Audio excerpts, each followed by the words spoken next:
Okay, welcome to the Jesse Tate Podcast, episode 2. This is Jesse Tate. Today I'm back with my sister Savannah. We ended rather abruptly last time speaking about just her general writing journey and how she's matured over time and grown as a writer, how she got started, what inspires her and moves her most about story. And we were going to continue because we did interrupt ourselves somewhat abruptly, but we thought we'd go on a bit of a tangent today. She started reading Rhythm of War by Brandon Sanderson, his latest Stormlight Archives book, and I've read it, although we'll get into this later, but I did skim certain parts of it, which is not as uncommon for me, but you're finding the same temptation, which is something we're going to talk about today. Conveniently, it's fresh on both of our minds, and although I have not finished it yet. You have not finished it yet, right. So, rather than talking about the story exactly and the character journeys and whatnot, which we could probably do in the future, I thought we'd do more of a general one about contrasting writing styles in general, maybe just discussing in a more general sense our favorite styles, our favorite authors. I know that, for example, Brandon Sanderson and Patrick Rothfuss have been among both of our top 3 or 4 probably in the past, and probably still are. And so very different writing styles, very different stories, very different lots of things, but there are a lot of potential subject material there we could talk about.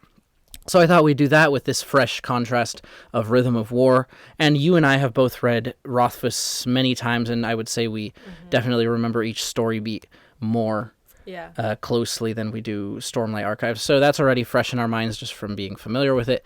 Now we have Rhythm of War fresh on our minds, and we can just talk about probably how fantasy has shifted over the last century or so, because we both are familiar with Tolkien as well, how the contemporary styles seem conducive to more emotional, probably we say like more close to the characters, experiencing the story through their eyes, showing versus telling, all these sorts of things that writers talk about and readers talk about. The older styles might be a little bit more eloquent or elevated or verbose, poetic, in certain ways. Might have a little bit more hidden meanings, cultural connections to mythology, legends, classical literature, and current fantasy can have that. I would say, for example, Rothfuss does a very good job of that. Sanderson does a good job of connecting his stories to the philosophies and religions of humanity, of life in general, without necessarily taking this very strong mythological kind of classic fantasy, the fairy realm and this sort of thing, that's connected to fairy tales and these nostalgic sorts of myths and legends. He sort of builds his own, exactly. I guess this has been rather a long and rambling introduction, but the point is we have a lot to talk about without you needing to have finished Rhythm of War. So first, I guess, would be, what has been your history with Sanderson? Why have you appreciated him as a writer?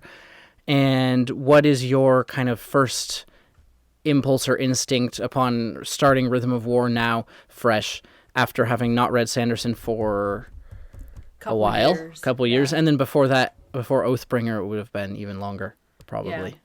Okay. Yeah, well, Sanderson as a writer, he's always been, as soon as I read him, I think the first book I read of his was, I think it was The Way of Kings. Was it?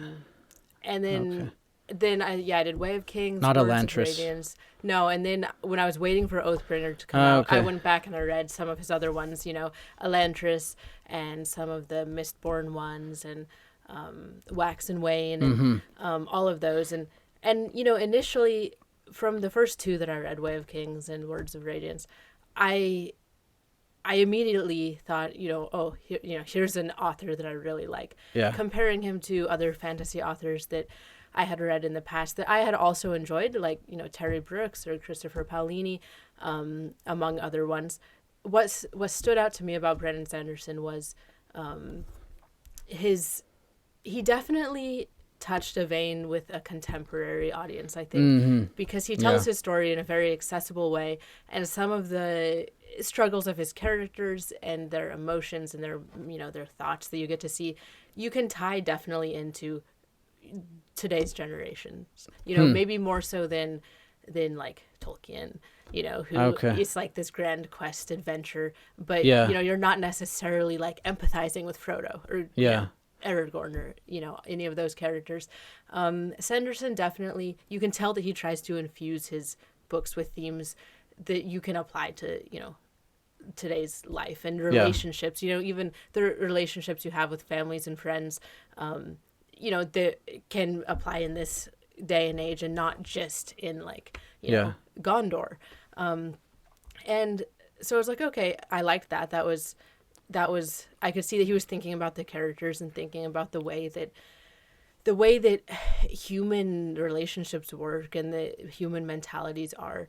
And also I always liked that he definitely inspired hope. Like you can tell that's a main goal me too. of his, is like, you know, he has hard things that in his stories and tragedies and, you know, lots of difficulty and struggle, but he's always, in the end, it's always about hope. You know, it's always about, you know, good can come after evil and light can come after dark. You know, even after all of this struggle, you know, we have to hold on to hope, and, you know, hope is kind of its own substance. Like if you have hope, it creates the potential for goodness. And, you know, this is like, if I could list, you know, a major theme for Sanderson, I'd say this is his main one that you can see, you know, pervading all of his works. And I definitely enjoyed that a lot. I'd say that's probably the foremost thing that I enjoyed about his stories was, you know, seeing his characters going through hardship and always having to fight to hold on to hope. And I think this is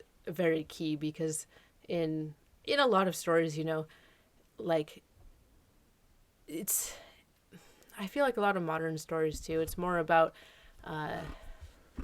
in a way, you could say like disbanding the illusion of hope.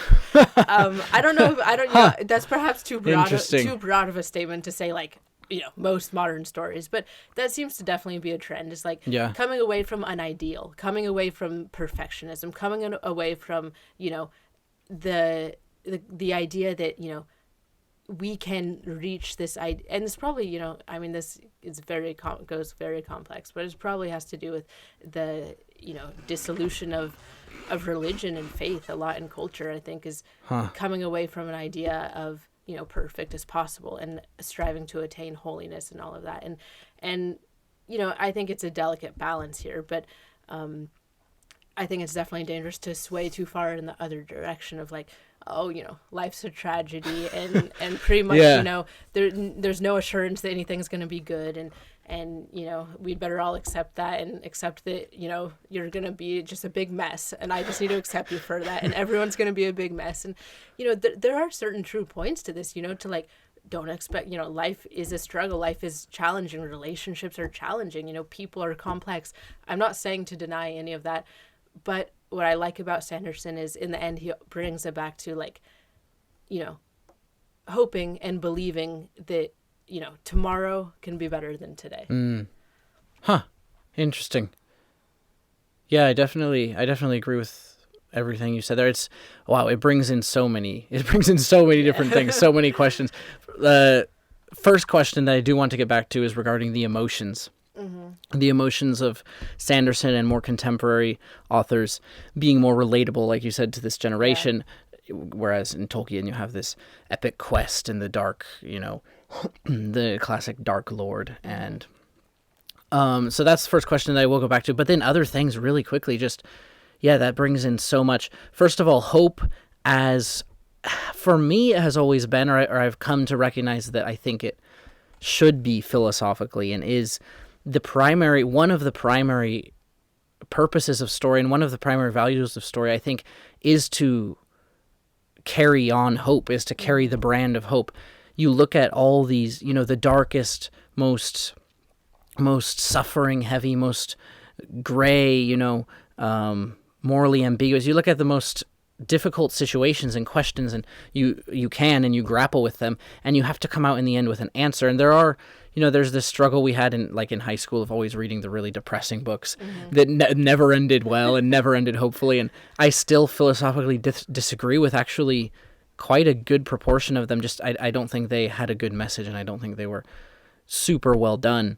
But there is something about these books, that makes us challenge this idea of hope. And like you said, it's not necessarily a very modern thing, but definitely a modern thing with regards to human history, to kind of deconstruct the idea of the hero or the attaining of perfection. It's challenging norms, challenging the establishment, learning to be comfortable and embrace imperfection, and that's how you unlock your forgiveness, how forgiveness unlocks power. All of these things I think are fairly modern, even going back to forgiveness as a religious ideal in like Christianity is fairly modern, 2,000 years. And then you can kind of track through the literature where they still have these ideas of, the stories are so often just the same, with, the same sorts of archetypes and tropes and patterns. And it's like we're telling ourselves these stories. We're reflecting our values and our structure, our societal structure to ourselves over and over again, generation after generation. Now everything's changing so quickly, and we start to challenge all these things. This could go far off the rails, but basically, I fully agree. I think it was Hank Green, was it? He said something about the primary purpose of story being hope, and that really resonated with me. That was probably 6 years ago or something. Just, we can look at these things and look at these challenging questions and look at these difficult dilemmas, and we can say, maybe it doesn't end up in the end. Maybe, Ethan Frome ends terribly. The book, The Count of Monte Cristo, ends pretty bittersweet, or pretty sadly, I would say.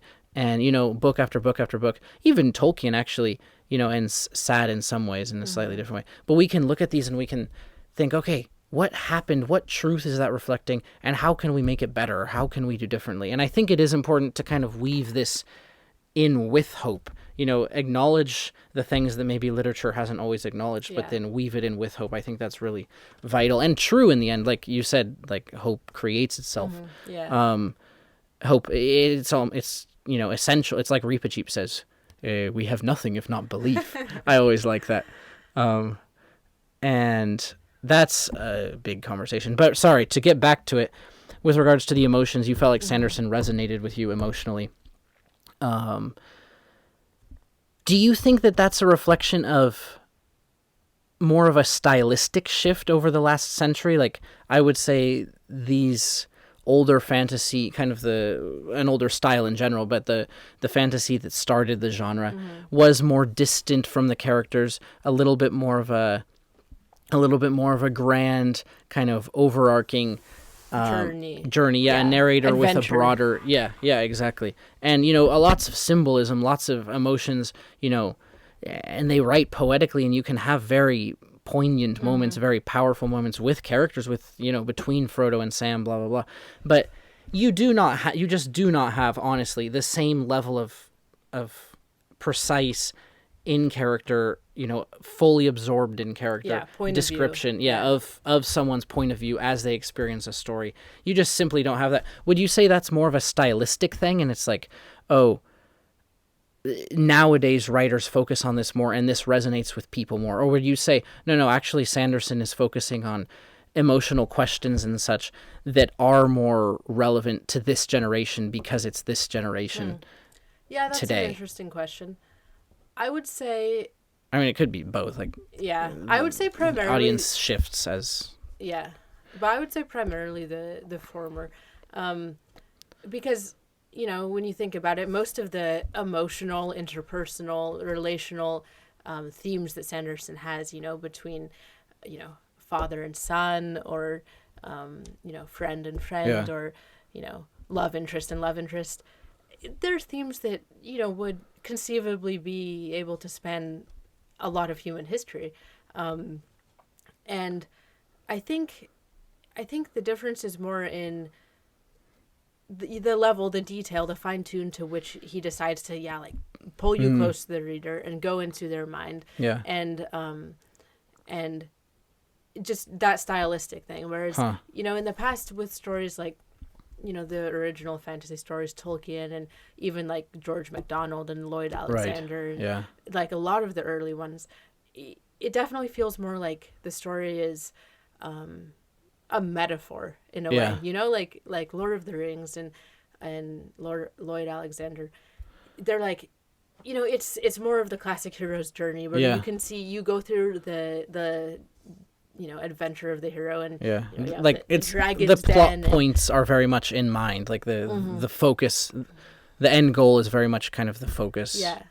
It's just the the typical quest, and it's like you could say that relates to all of us in the sense that like the hero's journey relates to all of us, and we all have the different callings and plateaus and valleys and mountains and everything, but in the sense of like getting down to a detailed level and spelling out, the situations and the emotions that characters are going through, and when they have these interpersonal dynamics, like how we actually feel in an argument, or how like you don't see a lot of that in you're not going to read Tolkien and even the trilogy, much less like the Silmarillion, and be like be like reading and being like, oh yeah, I identify with how like Bran felt in that conversation with Luthien. Like, no, like that's not what Lord of the Rings is about. That's not what the Silmarillion is about. And even with like Terry Brooks, you don't, you still don't get that level of like, here's Bran Bryn is talking to Jer, the siblings, and they're having this confrontation, and this is how through Bryn's eyes, this is how she's. It's been a while. You still don't get that very much. Remember.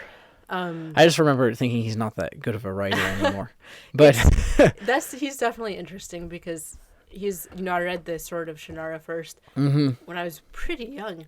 I don't know, like 10 or something, and then like several years later I went back and tried to read it again, or just poked my head into it, and it's like, oh wow, like my perception of like writing style has evolved a lot, and this definitely seems tedious now. Not that he doesn't have good control of the language.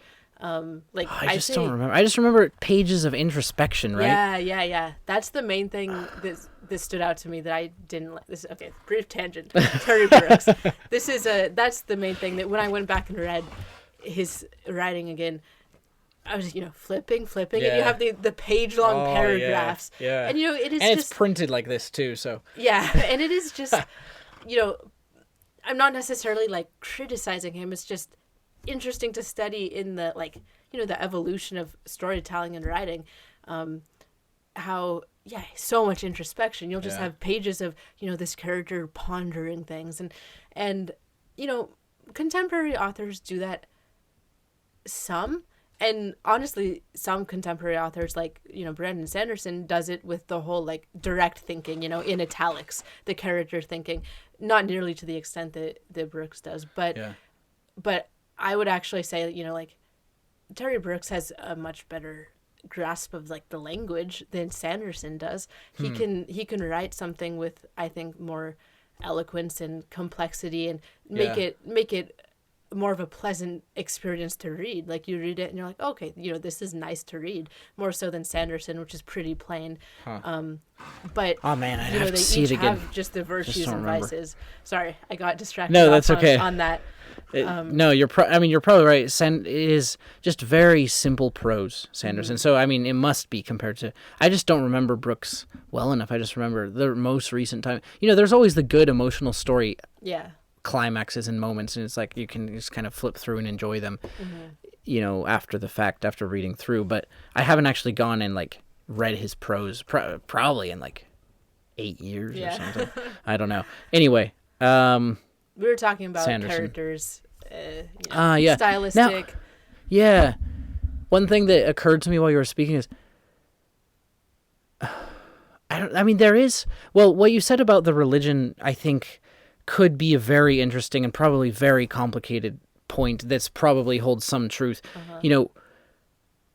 Just looking at history and looking at today, how fast things are changing, how much more information we have, and because of that, how much more nuance there is to our awareness and our self-analysis, psychologically, sociologically, anthropologically. in every field, in dieting and religion and psychology, neuroscience, shipbuilding, how to custom build clothes, houses, everything. But probably more so entertainment, just because we have so much more luxury now. We have so much more time. We have so many more resources.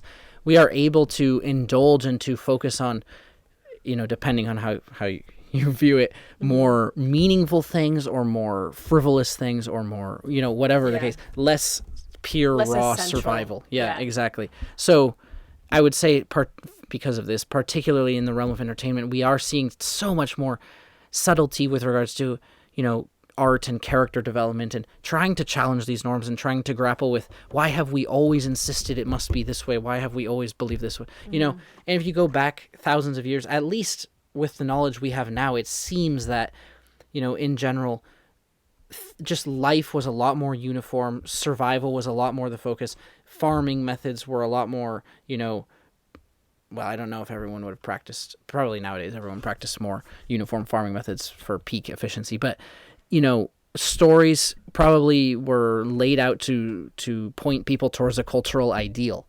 I was watching a video recently about the Nordic gods, and how violent or how warlike the culture was, and that's why you see this evolution of very warlike gods, and where the highest, the highest place you can go to in the afterlife is Valhalla, where you spend all your time killing your brothers in arms, and then you feast and sleep and then do it again. Nice. This is very interesting, because you have these very uniform sort of religions all across a culture that people believed, and nowadays, like, everyone has their own personal interpretation, and we're all trying to challenge, and we recognize, I don't know, this, I feel like I'm going on another tangent kind of, but the point is, that's probably a good point, that religion, and all of these things that have started to become challenged or to evolve in different, more complicated ways as we are able to learn more and think more complexly.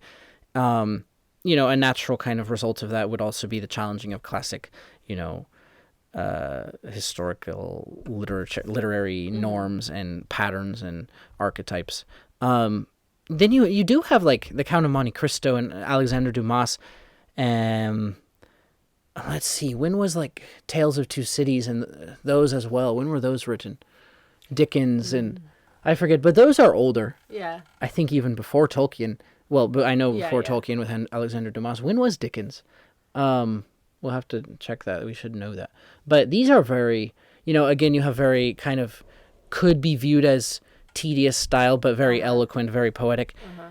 And yet it does have, an intense study of human emotion and psychology and what motivates people on a very individual level. Also with authors like, Jane Austen, if you read Pride and Prejudice, right? Yeah, Jane Austen. You definitely get a very close study, and that's actually why I like that the subgenre of those writers, like Jane Austen, and books like Pride and Prejudice and Wuthering Heights, and because it's interesting. A lot of the female authors, like, they write in a different style. They write from a different point of view. You get a lot of these very domestic books about, just the dynamics within a family, or, like, social status and all of this. And it's not a quest, it's not a journey. It's not, it's not Dostoevsky and, like, these more elaborate stories and, crime and punishment. And, it's not that. It's just, like, who's marrying who and, like, why, and know, and in one sense you could see, like, oh, this is trivial, like but it's really not, because if you read those books, you get an interesting look into what are these characters thinking, what was the mindset in the society at that time, and how did a woman feel, and what were all the social pressures and the family pressures, and I think in our modern world it's easier to look back and be like, oh, these are kind of, frivolous and romances and without a lot of meaning. But I think it gives us a unique perspective into a different culture, a different time where you really did not have the social mobility that you have today, or the sheer volume of opportunity as a woman to go lead whatever life you want. Women in the West have so much potential and so much opportunity, and so that is interesting, because you get those writers quite a while ago, decades and decades ago, who were writing from a more narrow point of view, like the characters in Pride and Prejudice, and through their eyes and what they're seeing. And so you do get that. No, definitely. And it is, I guess I kind of led us stumbling off into other genres where you definitely have had more of a historic focus on social life and feminism and these different things, where it is very emotional. And so I guess the Alexander Dumas stood out to me. Why? Probably because it's kind of a similar-ish genre. I don't know, but swashbuckling adventure. But you do have very thoughtful, detailed, in a very personal, character-focused level literature going back. I guess even still, there's some degree of distance from the characters. Pride and Prejudice would be a good example, just because of the nature of writing and, what was considered acceptable writing and literature, just more distanced almost solely by merit of the complexity. But then beyond that, the style and the approach. Whereas nowadays you have, literally writing people's thoughts. There are entire novels that are just like thought dialogues. And you have all this challenging of the of the norms. Interesting. So what would you say, Sanderson, your first impression was reading Words of Radiance, good characterization, resonated with you. How would you say your idea or your impression of him has shifted or grown or over time? Yeah. Well, that's a question. I mean, I will answer the question. And you can compare it to other writers if you want. I'm just about halfway through Rhythm of War. Right. Okay. So, I don't want to, put out a final opinion yet and stamp my critique of Sanderson in this book. Because, I know for me at least, Sanderson has always been tolerable for like the first half. And then approaching somewhere around like 2/3 of the way through, he reaches a level of, rising action that really pulls me in. Right. And keeps me hooked through the climax. I love the climaxes of Sanderson's books. Yes. Most of them. Really hook me, really, make me not want to put the book down. The timing, the bringing together, gathering together of all these threads. And so, I'm not to that point yet in Rhythm of War, so I can't say like, he's going downhill, because I'm hoping that he will save himself with the latter half. Right. But thus far. Going back to like, Way of Kings, Words of Radiance, Oathbringer too. Out of those three, Words of Radiance was definitely my favorite. I liked, I was able to convince myself to put up with his rather basic prose. So when I was reading, the first time I picked up Way of Kings and Words of Radiance, I liked his characters. I liked the beginnings of their journeys. I liked his world building. That was interesting. Sanderson is great at world building. Yeah. And I liked like I said, the building, the rising action, the climax of Words of Radiance is fantastic. There's some really great scenes in that book.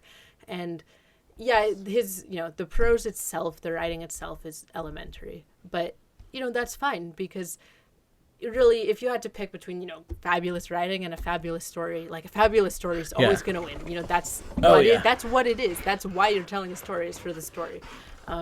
Writing is one of the biggest things to learn.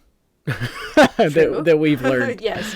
Going from, the days of being like 12 years old and thinking that if you could memorize the thesaurus, it would make you a good author. And you're like, wait, no, that's not it.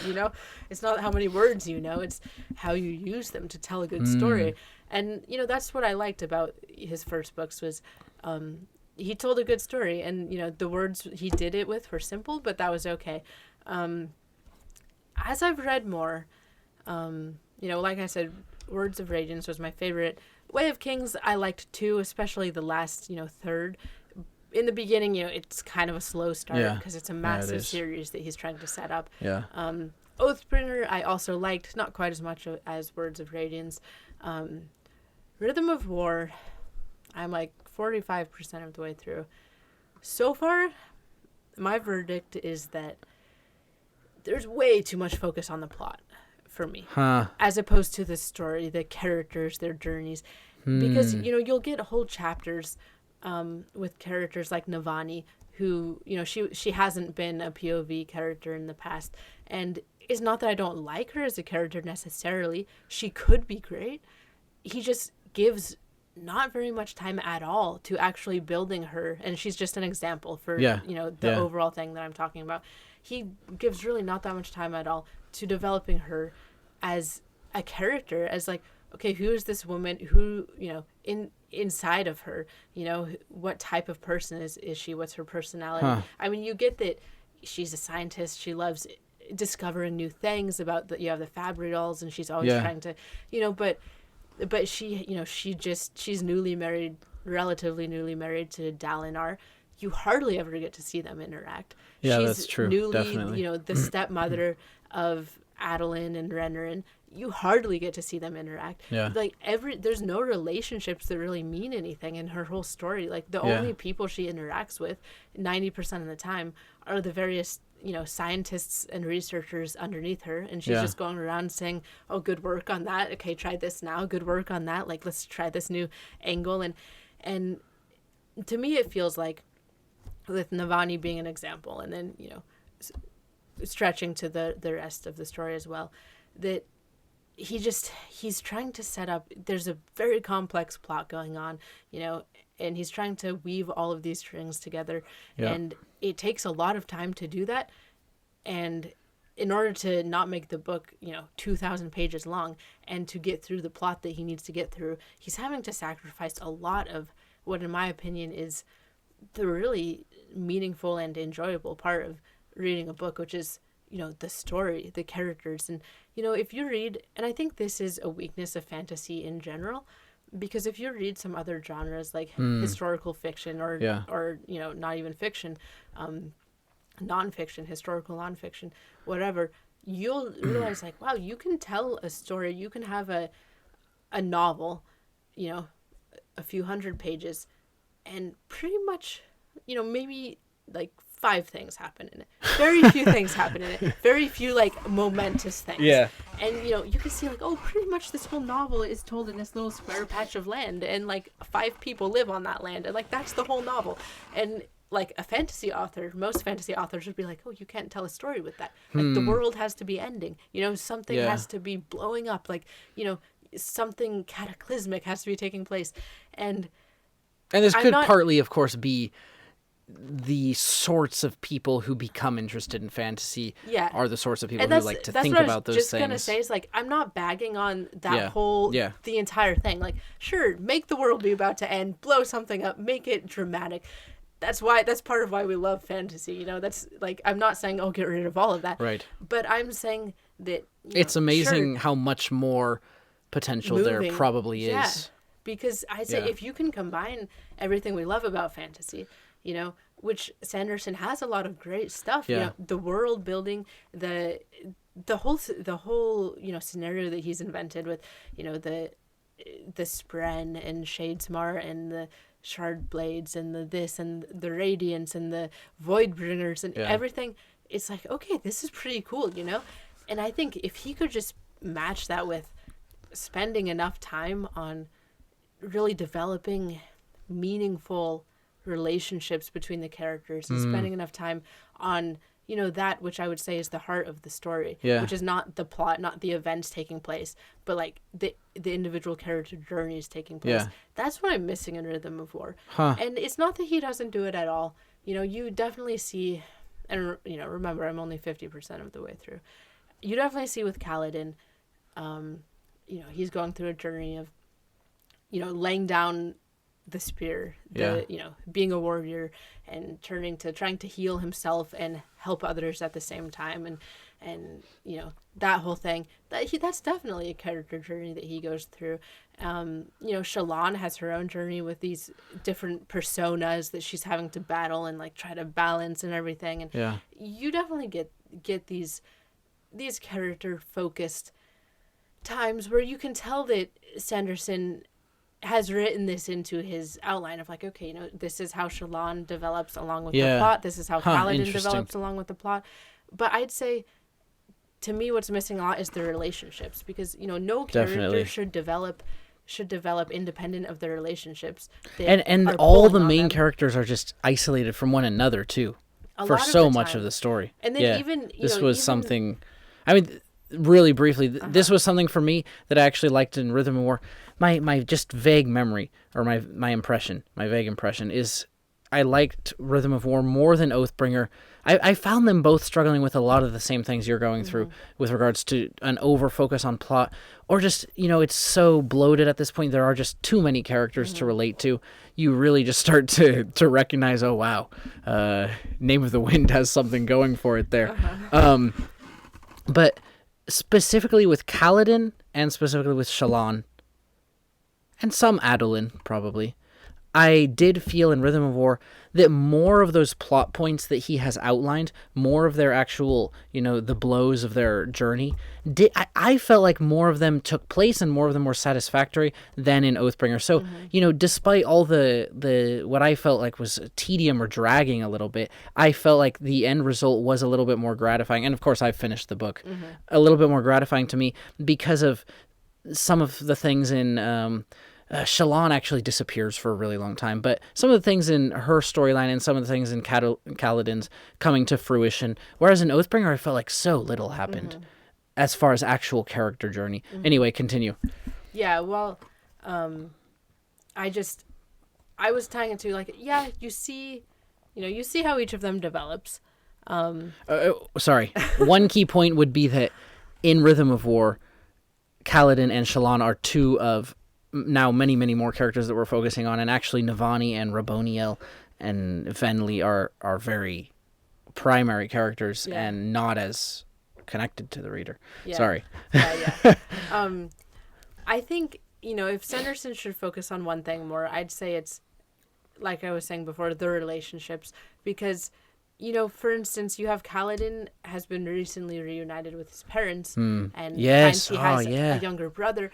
And, if you go back to how you were feeling in the beginning of the series with Way of Kings and Words of Radiance, Kaladin is like, he was torn from his family at a young age, went through slavery, went through, being a bridge runner, went through all these things, went to bonding with his friend, being able to use the Stormlight, and he's been through this massive transformation.